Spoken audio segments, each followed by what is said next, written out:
Do we have lectures? No, I saw on YouTube that you have... That I do, yes. Yes. In the different areas within the Kabbalah. Yeah, nice question. I've done some, I lecture primarily on the congruency between science and Kabbalah, the congruency between Kabbalah and Christianity, and the true teachings of Jesus, Kabbalah and Islam, and how Kabbalah can bring all the faiths together, remove the radicalism, the conflicts, and how to sow the seeds of peace for all humanity. Those are the lectures I primarily do, and yes, they're available on YouTube. Questions? Yep. What's the viewpoint of death after, when a person dies? From the Kabbalah viewpoint, what is their experience? There's many views within the different religions of what happens after the body dies. So what is the Kabbalah's view on death? The first, afterlife. Thank you for that question. The first near-death experience was recorded in the Zohar 2,000 years ago. I would have known that question was coming, would have brought the quote, but I know the quote.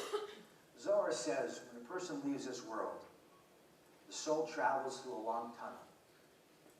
At the end of the tunnel, there's a light shining from a lamp. And Adam's there waiting for you. And if you should look upon Adam's form, you will not come back to this life. It means you're not crossing over. That tunnel is in Israel, in Hebron, where the cave called Machpelah, where Abraham, Isaac, and Jacob are buried in Hebron. That is the cave that the soul travels through. That's the tunnel. And that's where it says also Adam and Eve are buried, along with the patriarchs. That's where the soul goes. Now, if the soul requires cleansing, was a negative person. In Kabbalah, hell is not punishment. Hell is mercy. It allows the wicked people to be cleansed of their negativity so that they can participate in the world to come, the future redemption of all mankind. So hell is not a punishment, it's a purification to purge the negative traits that we didn't get rid of ourselves in the course of our life. So people who have committed negative sins, etc., they go there for cleansing, and then they go up to what's called the Garden of Eden, which is one of these dimensions, which are realms of consciousness, which are far more authentic than this physical world. So we think of consciousness as not being tangible, but it's a reality that we can't even imagine. But we're in that reality waiting for this world to continue evolving until we reach the point which is called, the Messiah, the arrival of the Messiah, which means the arrival of literally biological immortality. Death comes to an end.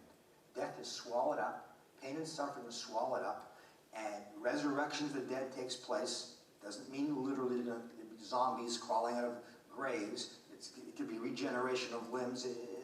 It's beyond, but basically, when the soul leaves, some go down for cleansing, others who've lived a life of transformation and love thy neighbor, they go straight up to the Garden of Eden, and they're waiting until this process of human evolution is completed, which could happen at any time. It's up to us. When we reach, says Kabbalah, a critical mass of people who learn to stop the reactions.